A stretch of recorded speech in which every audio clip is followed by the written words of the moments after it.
Auto కార్మిక సంఘాల demand పట్ల ప్రభుత్వం సానుకూలంగా ఉంది. సమ్మె విరమించుకున్న ఆటో కార్మిక సంఘాలకు ధన్యవాదాలు. మంత్రి పొన్నం ప్రభాకర్. తెలంగాణ ఆటో కార్మికులకు సంబంధించి చాలా కాలంగా దీర్ఘకాలిక సమస్యలు ఉన్నమాట వాస్తవం. వాటిని గతంలో కూడా పరిష్కరిస్తామని చెప్పి దాని తదుపరి పని ఒత్తిళ్ల వల్ల మేము మళ్ళీ సమన్వయం కాకుండా పరిష్కారం కాలేదు.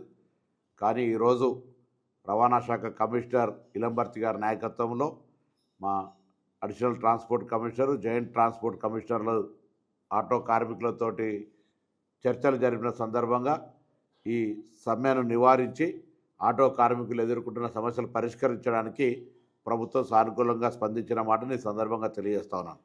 ముఖ్యంగా ఒక అపోహ తెలంగాణ ఆటో కార్మికులు యాజమాన్ల మధ్యలో ఇబ్బంది కలిగింది.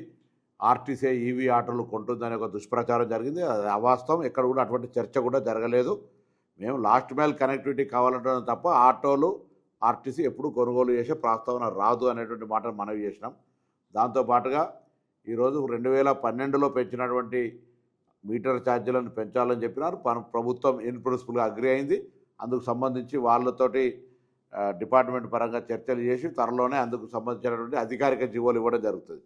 దాంతోపాటుగా ఈరోజు హైదరాబాద్లో సంక్షేమ బోర్డును ఏర్పాటు చేయడానికి సంబంధించి కార్మిక శాఖతోటి దాని కొత్త సెస్ రూపంలో దానికి సంబంధించిన కొత్త రవాణా శాఖ, కార్మిక శాఖ కలిపి శాసనసభలో కొంత దానికి సంబంధించినటువంటి సవరణలు చేయాల్సినటువంటి దృష్ట్యా దాన్ని కూడా చేస్తామని ప్రభుత్వం తరఫున అంగీకరిస్తూ ఉన్నాం.